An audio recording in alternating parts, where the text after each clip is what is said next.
Hi, everyone. We're so glad you could join us. I'm going to give it just a couple of minutes and let people get into the room. We're really excited that you could make it. I'm Stacy Manser. I work at the University of Texas at Austin, Texas Institute for Excellence in Mental Health. My pronouns are she, her, and just want to remind everyone about the safe space commitment. And as we go through the session, on the right-hand side of your screen, you'll see a little Q&A, and then of course the chat. But if you've got any questions for the speakers, please click that Q&A button, put your questions in there. You can use the vote for them to get them upvoted, to get the top questions to the top, and we can answer those at the end. We'll be going through the presentation and then answering questions and getting some interaction going with you all. But I want to go ahead and get started so we can be sure and get the hour of time that we have now that we've got a little bit of a reduced session. Really excited to welcome Janet Walker, Rebecca Johnson, Maria Hermson-Kritz, Vanessa Klodnick, and Brie Lepalusa. They're going to be talking to you all about using young adult perspectives to clarify key support activities, skills, and challenges, and share a really great resource for you all. If you're getting engaged in this work or you've already been deeply involved in it, you're going to find it really helpful. So thank you all so much for being here, and I'm going to let them take it away.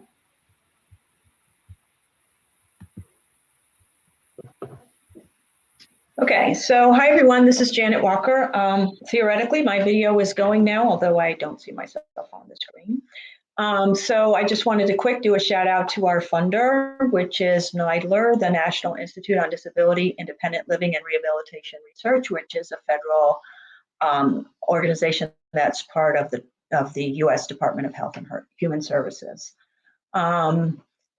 Just to get going with introductions for today, my name again is Janet Walker. I'm a research professor at Portland State University, and a big strand of my career has been focusing on how to ensure that the perspectives and priorities of the users of public human services are part of decision-making and implementation. And in the last 15 years or so, that has included a very specific focus on young adults and trying to build their voice and influence in mental health services, systems, and research. Hi, I'm Rebecca Johnson. I work at the University of Texas, Austin, in the Texas Institute of Excellence in Mental Health. This is a new position for several of us. We just moved over here from Thresholds, which is a mental health organization in Illinois, primarily in Chicago. Two of our colleagues are not with us today. Brie Lepalusa, who is our peer consultant and has been a major contributor to the content and the data collection of this project, and then Vanessa Klodnick, who's also a project partner out of University of Texas. Hi all, my name is Maria Hermson-Kritz. I use she, her pronouns, and I am also working out of Portland State University with Janet. I work mainly as a trainer and consultant for providers working with youth and families in the wraparound process, but my background before that is in youth peer support and as a supervisor for youth peer support specialist. So I'm always passionate about work with people bringing their own lived experience and bringing youth voice to the table.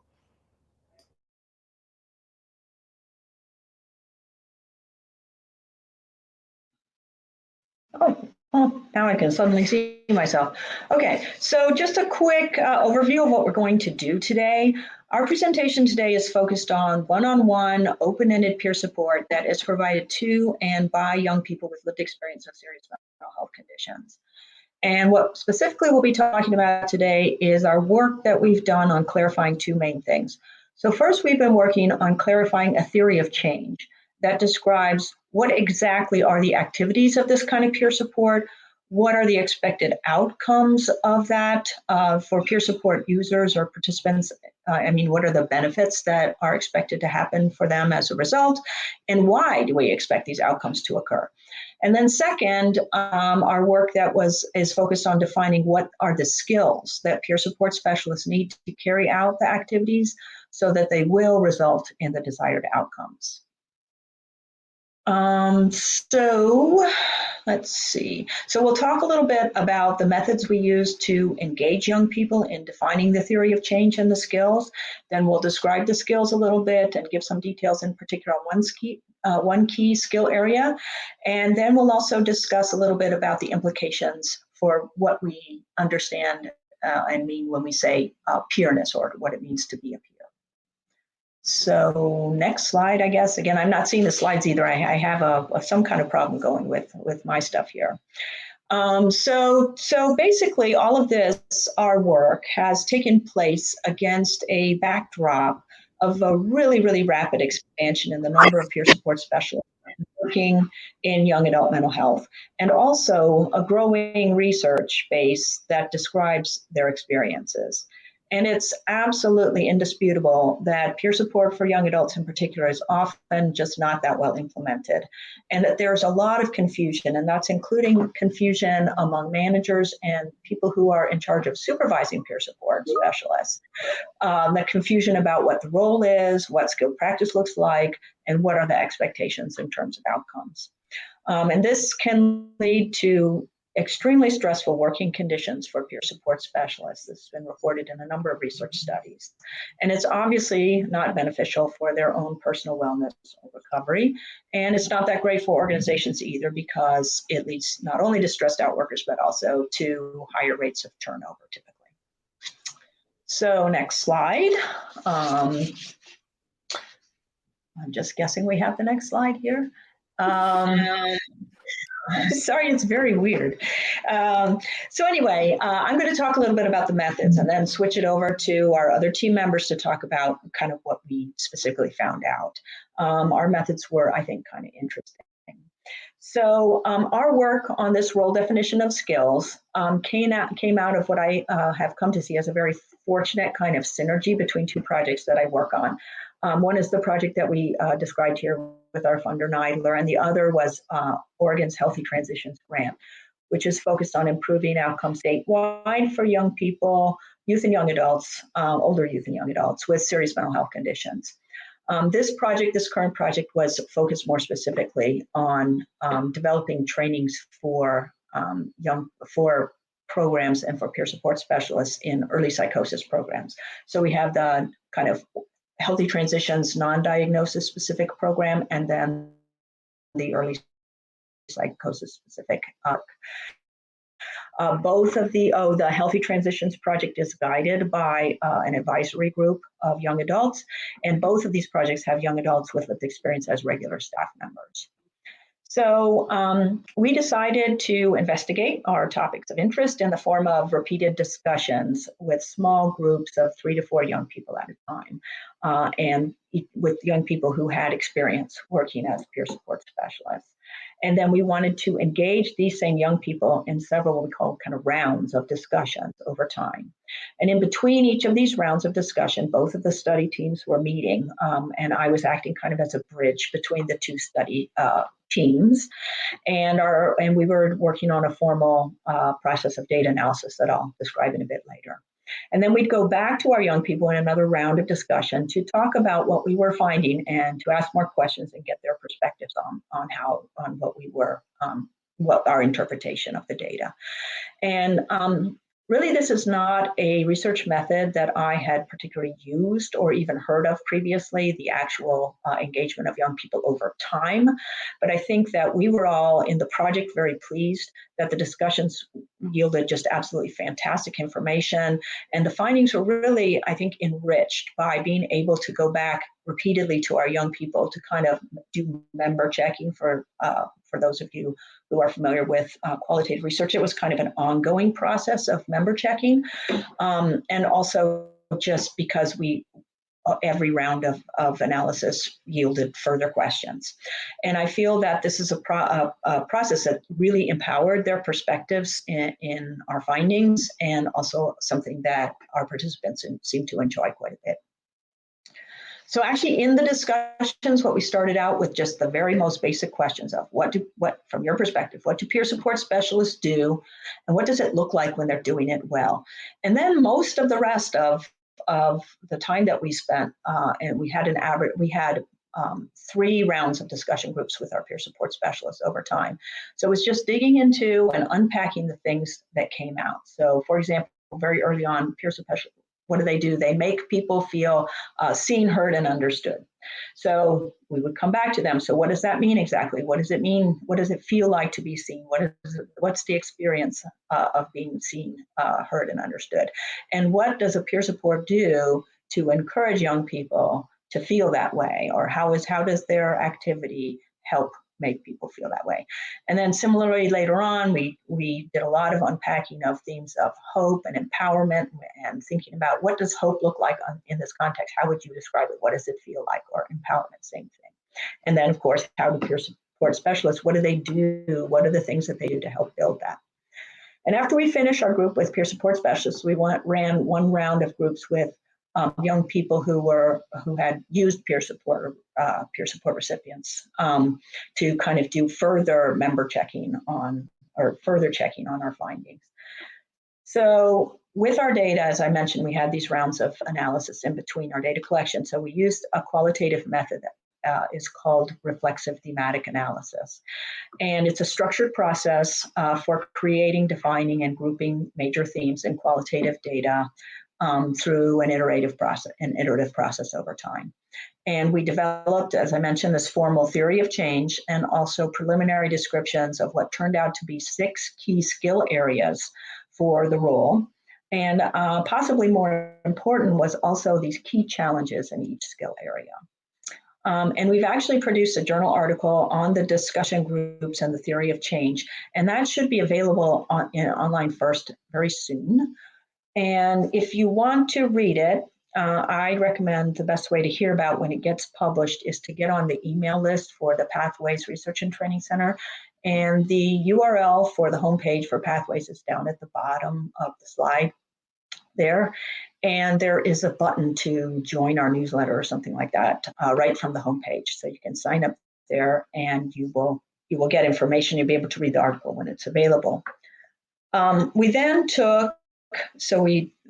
posed skills and challenges that we had out of the qualitative research, and sent around to our participating peer support specialists the importance and to provide critique or suggestions of each of these individual items. And then based on their feedback, we further revised the skills and challenges. And I should say that we're working on a journal article on this, and in that journal article, we do describe in some detail the level of agreement and endorsement of these different skills and challenges is very high among both our first episode psychosis program peer support specialists and the peer support specialists from the more non-diagnosis specific programs. So again, we'll be working on a journal article specifically describing the process for developing the skills, and that also will be available through that same mechanism that I described if you're interested in signing up for the Pathways newsletter. Next slide. So just super briefly, wanted to just say a little bit about our participants. So you can see there, we had 52 in total, of whom 17 were peer support users and 35 were peer support specialists. And you can see within each of those groups is broken down by who was from a FEP program or who was from the what we're calling non-diagnosis specific, basically community mental health programs for young people with serious mental health conditions. And then you can see their self-identified breakdown in terms of their race, ethnicity, and gender, and the ages for a peer support specialist range from 18 to 28. And I think I am turning it over to, I'm not quite sure who, someone who's next. I think I'll take it over. So these are the 6 skills that, as Janet discussed, emerged from those conversations with the youth peer support specialists. And I believe you can all access a document of these in the resources tab. But we'll just go through these briefly, and I think a little bit more in depth into one of them, and maybe we can talk about some of the associated challenges with them as well. The first one that came up was understanding and describing the peer support specialist role. Like Janet mentioned, one of the key challenges that we know from the research is that the role is very poorly understood by peer support specialists themselves and also by the people who work with them. So one of the key things that we identified is that it's very important that youth peers know the role very well themselves so that they are able to explain it to not only the young people they work with, but the other professionals that they're working with as well. And some of the challenges that were associated with that skill area were being able to be confident about their boundaries around the role, being able to distinguish the role from that of a friend or a mentor, things like that. And then being able to remain confident in the role, especially when there are questions about the role or different views about the peer role from other professionals that they're working with. The second skill area that we identified was being a peer, being genuine, and drawing on personal experience. And that's really just the peerness piece of peer support, really that lived experience and that strategic sharing that we all associate with youth peer support. But it's about being able to present yourself and your own personal experiences in a way that's meaningful, intentional, and genuine. And some of the challenges, I think we'll go a little bit more into this on the next slide, but that were associated with this were oversharing and also being able to discuss your own past experiences in a way that is, comfortable to the peer themselves. The third one that we identified was drawing out participants' preferences, perspectives, and ideas. This is kind of associated with that classic idea of being youth-driven or client-driven in your work, but really being able to support participants that you're working with to explore their own values, preferences, ideas in a way that's genuine, non-judgmental, and avoiding that urge to kind of convince the young people you're working with what you want them to do. And some of the key practice challenges we identified through those conversations with youth peer supports were being able to, avoid telling youth what to do, especially when there's other clinicians or parents or other people in their lives who have strong ideas about that. The fourth one on here is providing empathy and validation.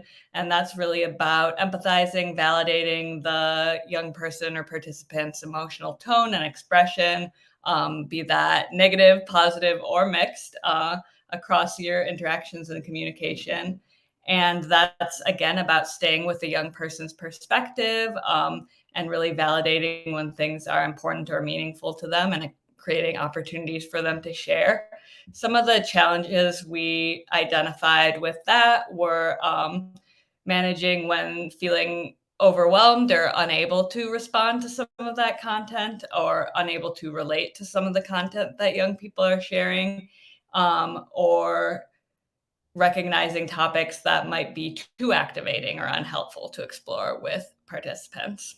The fifth one on here is supporting motivation or activity. That's really about both identifying and recognizing things that young people are sharing that they're passionate about, they're interested about, that they may have motivation about, and then supporting them to kind of build goals and plans around those things. So some of the challenges related to that are this idea of leading too much, being too directive, trying to get your young person to do something, and again, avoiding trying to get them to do things that might not be, they're really their own ideas or goals, things that people on their team, their family members, other supervisors or treatment team members might want them to pursue, really trying to stay with the participants' own goals and motivations.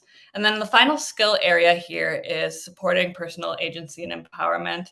This is really about supporting them to explore options and choices about mental health treatment and other areas of their life. But it's really important, especially when we're thinking about these FEP programs, staying attuned to their thoughts about their own mental health diagnosis and their own mental or emotional experiences, and really just empowering them to make their own choices and explore these things. And some of the key practice challenges around this were remaining empathetic and non-judgmental, and managing, our own reactions when it comes to things that might be tough to hear about. And again, navigating some of these things within the context of a larger treatment team. So we can go on to the next slide. So this is just an example of how one of the skills is broken down a little bit more, which is skill number 2, which was being a peer, being genuine, and drawing on personal experience. So here are some of the kind of like more broken down ideas that fall under that category.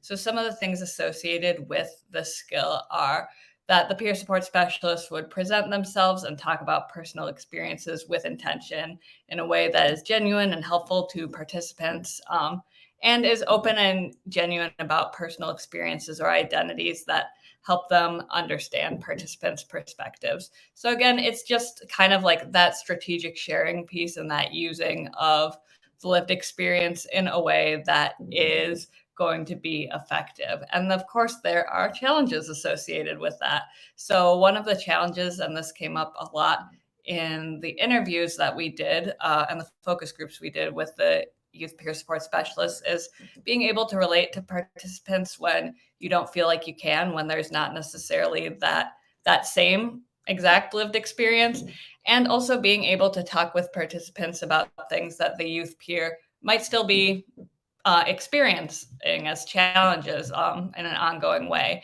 in a way that's genuine but not going to cause undue distress to the youth peer. And again, you can find all these skills in your resources tab to kind of dive into them a little bit more.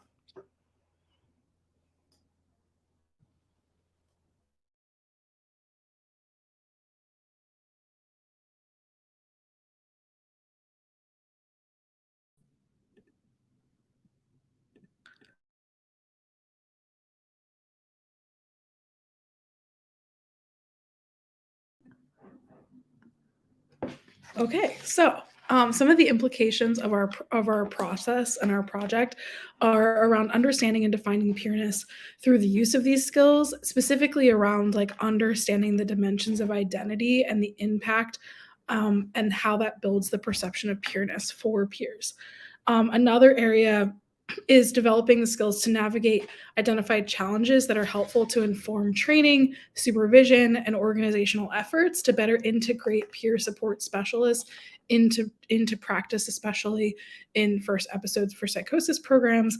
And also our research has reinforced the strong importance of investing in supervision for peers. So Vanessa, I don't know if you want to expand on any of that.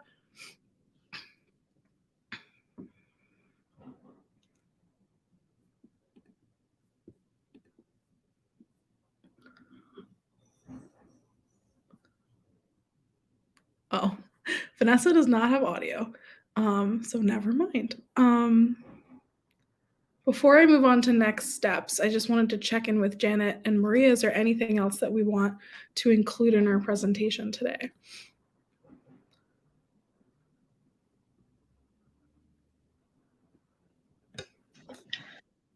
Yeah, so we were originally under the impression that we only had 25 minutes to talk, including questions. So we prepared a very brief presentation.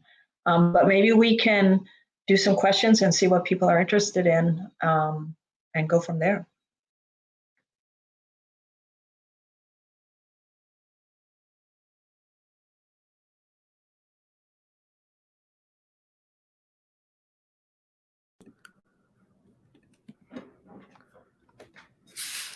Great. Before we jump into questions, let me just talk a little bit about our next steps with our research. So our first thing is we just finished the development of an online professional development experience for peer support specialists and supervisors.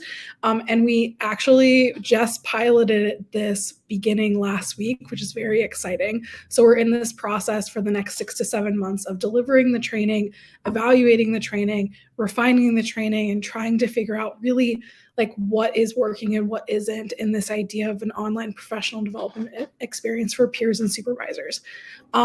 We're hoping beginning early next year, we'll be able to share more project findings strategically and publish more on what we've learned in this last year as well. And then hoping by summer of 2024 that we'll be developing a sustainability plan and looking at our next steps from our continued research project findings.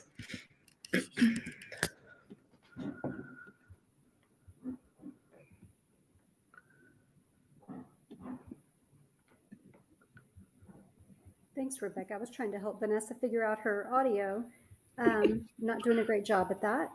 I'm going to see about putting her on stage and seeing if that helps her fix it. So just one sec.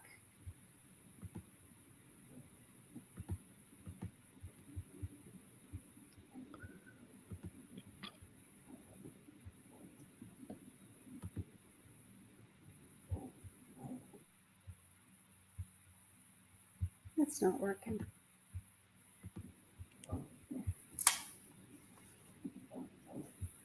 I am sorry, y'all. I'm not able to work that out.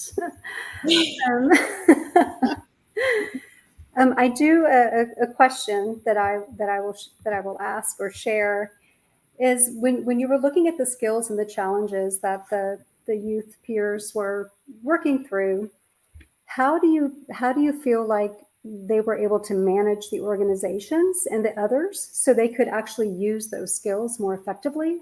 I know that you talked about that being a need. Were there any lessons learned or any highlights or some good things that you saw happening with some of the youth peer supporters out there doing that work? Yeah, so actually Vanessa would be the perfect person to answer this, but we are working on now a training for supervisors of peer supports to help them feel more confident in how to support the role and also to anticipate the challenges that they encounter and to develop strategies for managing those challenges. And, maybe not surprising given the research that I mentioned earlier that talks about how poorly understood the role is. A lot of the areas that we are seeing as needs and that emerge through our discussions with the peer support specialists are very similar to what's been identified in the literature.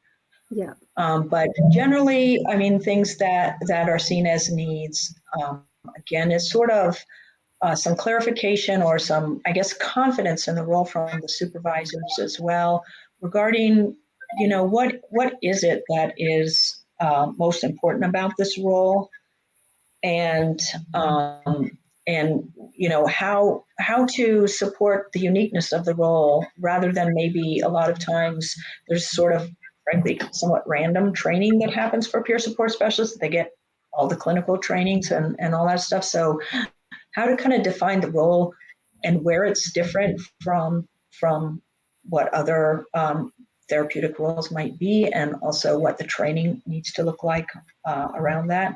Then there's all sorts of other responsibilities I think that supervisors kind of have a role in as far as defending the role and explaining the role to coworkers, and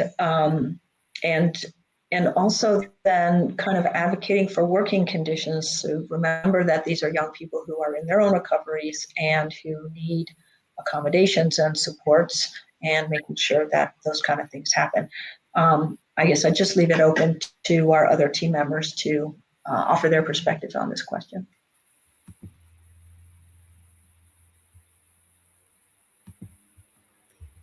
I think that was I really appreciate that response. And the theory of change is now up on the screen.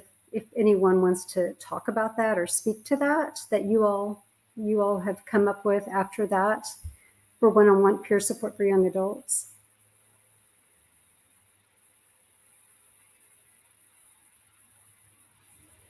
Well, in the absence of other volunteers, I will talk about this. So this is a diagram that's actually part of the journal article that I mentioned. It's a little bit wordy for maybe a slide, but it basically talks about the skills you can see in the left-hand box. It describes the skills, and in the article, the journal article kind of goes into where all of those skills came from, and some quotes, illustrative quotes for each of those. And those were the areas that also Maria described as she was talking just a minute ago. And then I think kind of the innovation, although this might not seem that new, I guess, to people, but that we sort of talk about the importance of development of what we call a peerness-based relationship as a result of peer support specialists. When they use the skills, that it's more likely that this peerness-based relationship will emerge between a peer support specialist and a person who is using peer support or participating. And I think these are very interesting qualities that we, is covered in our article, but that in order for peer support to kind of work, we basically have decided that these are necessary conditions for peer support to work, and that the peer support user, that's just a shorthand terminology that we use for our article, feels that their peer support specialist has relevant lived experience and understands that leads them to be able to understand them well or even uniquely as compared to other people in their lives and other mental health providers. That the peer support specialist is a safe and non-judgmental person that can be trusted with sensitive topics and information.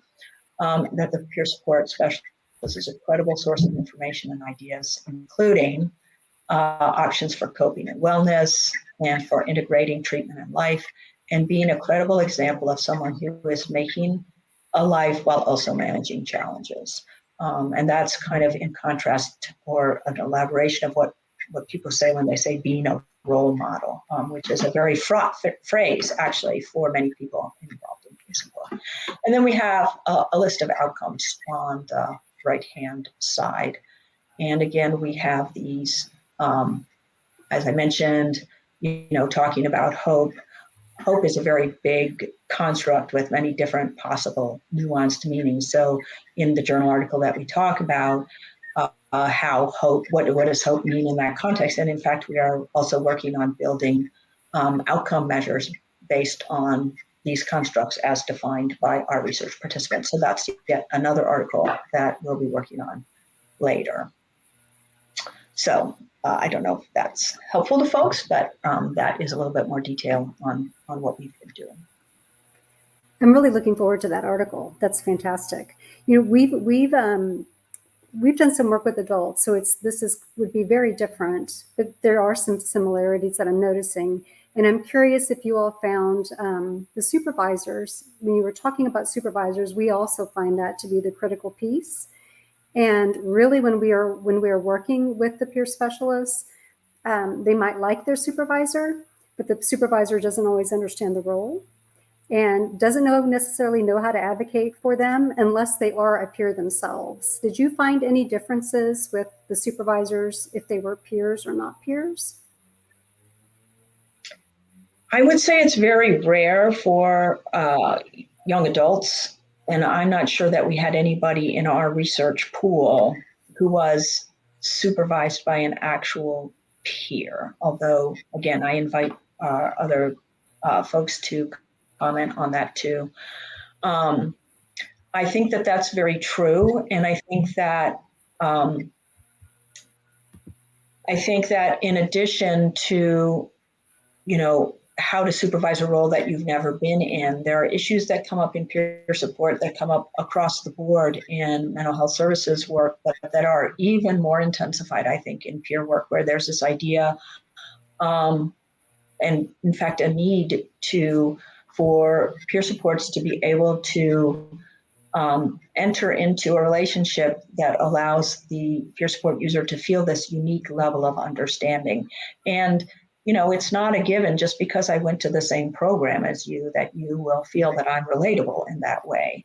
And I think that level of building interpersonal relationship is kind of different, and even kind of more intense than the relationship expectation between more of the traditional therapy roles.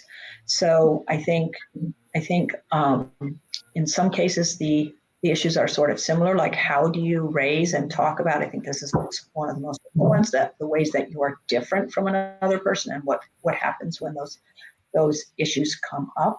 I think in peer support, they're more likely to be kind of front and foremost because the role is supposed to be built on similarity, but obviously people have similarities and differences. So those issues of identity and overlapping identities, intersectionality, all that kind of stuff is just so key to the role, and something that traditionally mental health services have a difficult time dealing with. Oh, looks like Vanessa's here. She'll probably have something to add on that as well. Oh, now she's disappeared. Rebecca, did you want to add anything, or Maria?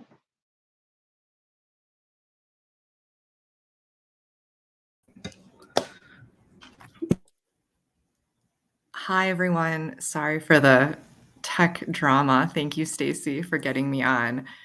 I'm so excited we're getting questions around the supervision piece and the trickiness. Can I comment on that, y'all? So one of the most challenging things is that we all don't share all of these different identities that are all intersecting. It's just impossible. But, we as supervisors and program managers and non-peer colleagues and peer colleagues, we have to be willing to get feedback and hear feedback. One of the trickiest parts of this particular role is that young people are young in the roles, and that they need to educate their colleagues, their young people, the families they may be working with, their supervisor, about pieces of their identity. It's a really interesting, and there's no like special, like go to this website or this training and it's going to teach you how to navigate this. But I think that the supervisor position is a really interesting one. I'm going to use a term, I don't know if this is the right term, but the role almost becomes like a broker and a facilitator of the peer provider, the peer support specialist, engaging in, relating to their clients and feeling maybe like I don't relate.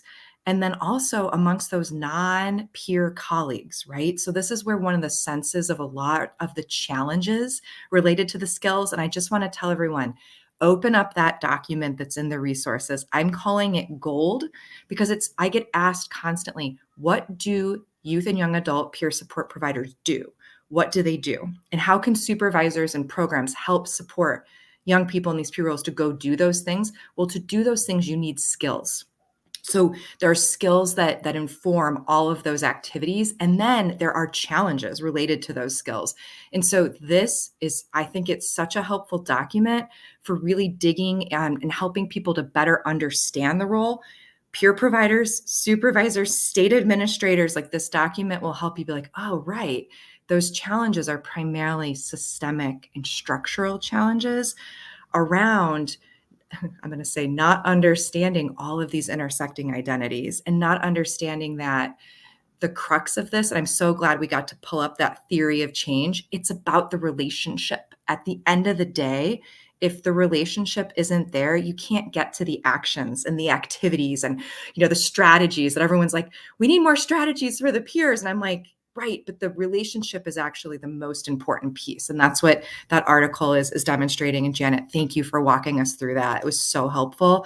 But I think coming back to this, like, how do we help supervisors and program managers better support the role and to embrace difference, to embrace various multiple perspectives of understanding mental health and just life.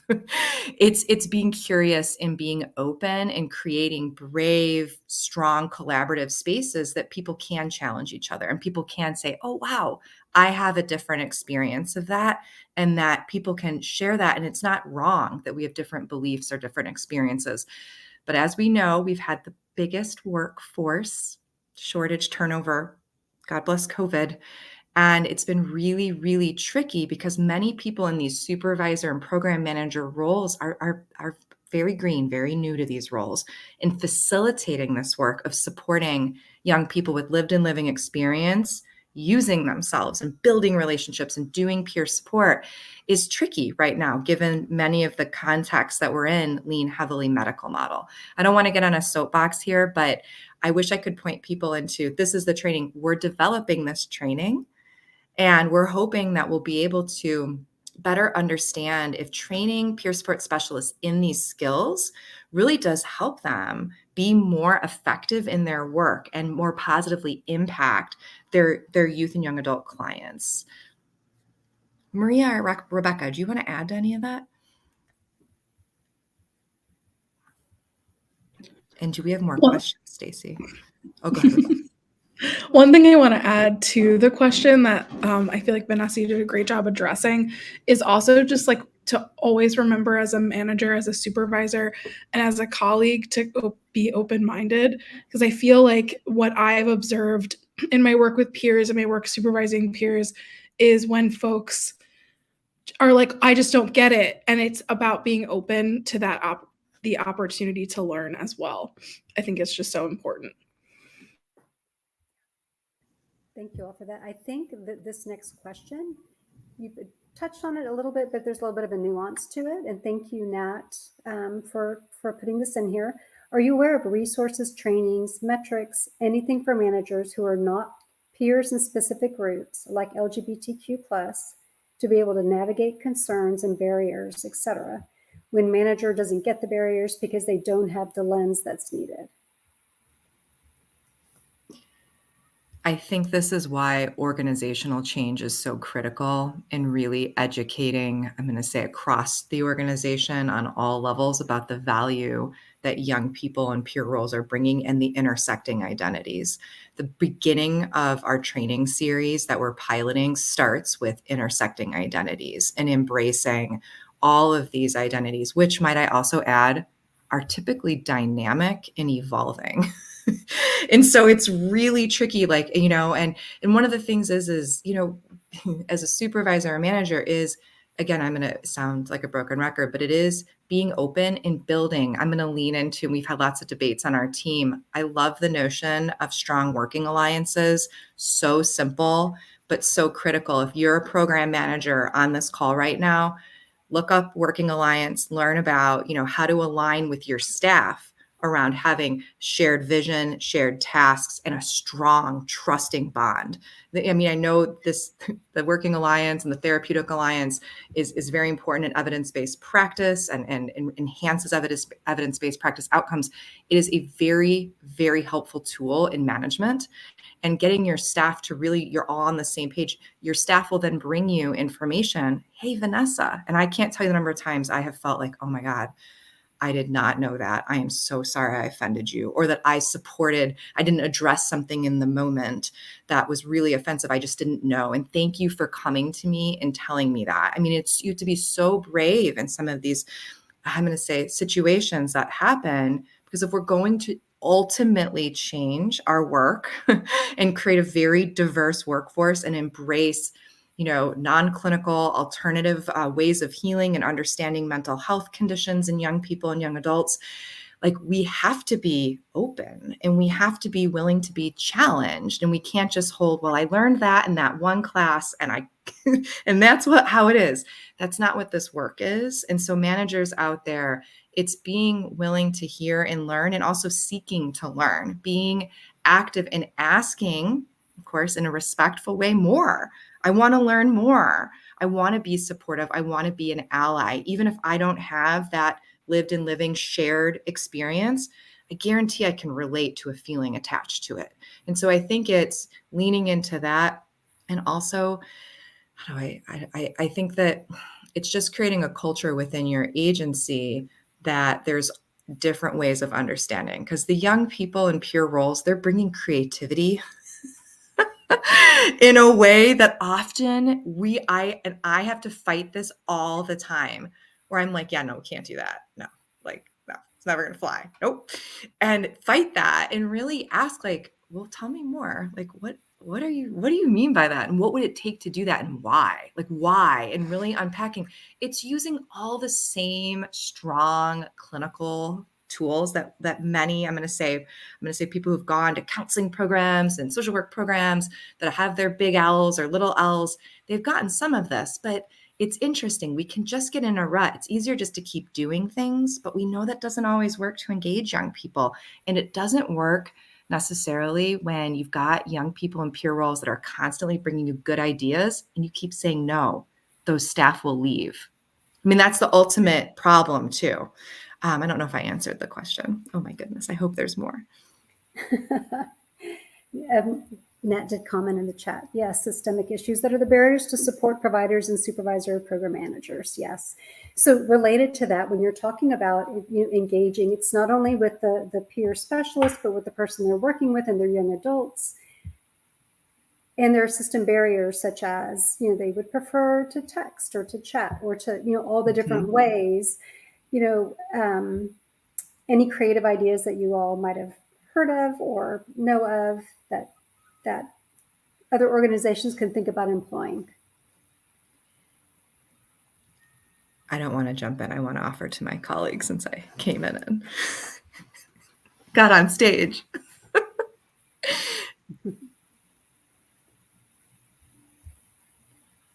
I mean, I can speak from my work in several states and several providers that the best way to support young adults in peer roles, it's not just training. It's not just supervision. Supervision is very important. Training is very important. It also is creating spaces for reflection on the work, group supervision, or whatever you want to call it, reflective meetings, like bringing people together that are in similar roles, peer roles, creating a space that ideally is peer facilitated that has two functions. The first function is to just get emotional validation and just share how tricky this role is, right? So creating space for this to experience deep empathy amongst young people in peer roles. And two, to share ideas around engagement and activities. And how do I help my boss doesn't let me do that? How did you do it over in your organization or your part of the organization? Creating these spaces can be very fearful. So high-level folks at orgs, I'm talking to you if you're on here.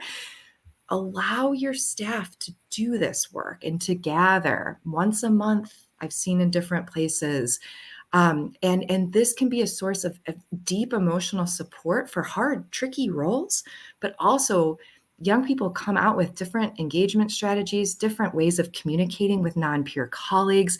And sometimes when I've facilitated groups like this, I'm bringing in different skills and being like, oh, that sounds like a communication barrier. What do other people think? And really getting people to problem solve in a solution-focused way. It's not just like a therapy session. I think we've got to fight that urge. There's that. There also is, if you have, I'm going to say resources and time and some champions in your organization, it is creating a strategic implementation plan where you're truly checking in and monitoring the implementation and the experiences of young people in peer roles within your organization or your state system. Because ideally, they're the ones that are going to give you the best feedback about, wow, I can do this, this, and this, but I still can't text. But if I could text, I could do this, this, and this.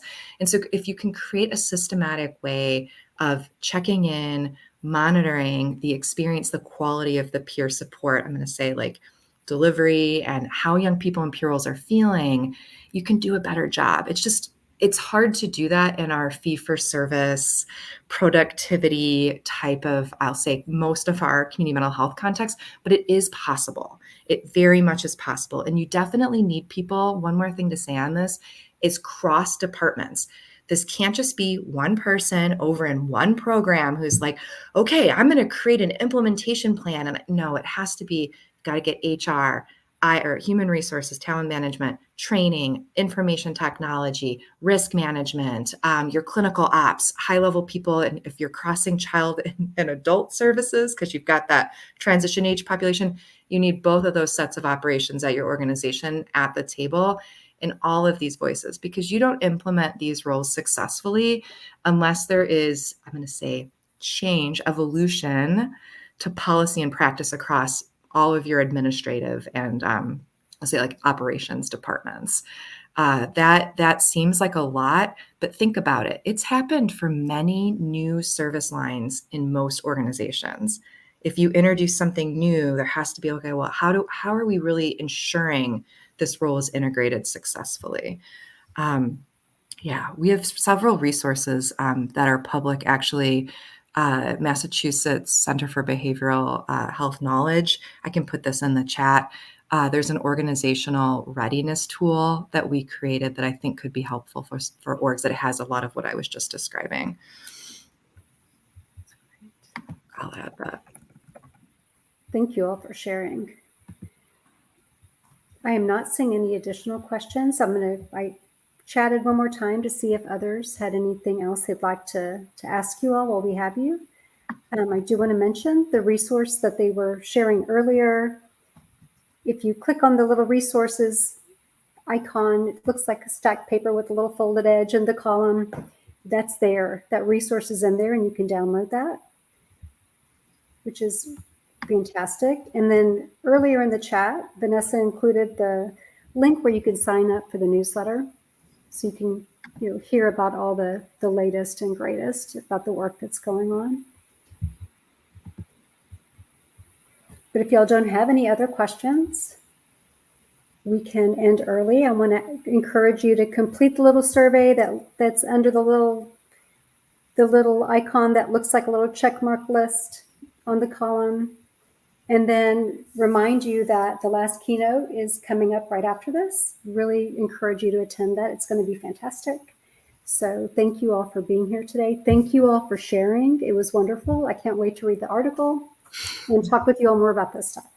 So thank you all so much. Thank you, Stacy. Sorry for the tech drama. Me too. Me too. Thank you all.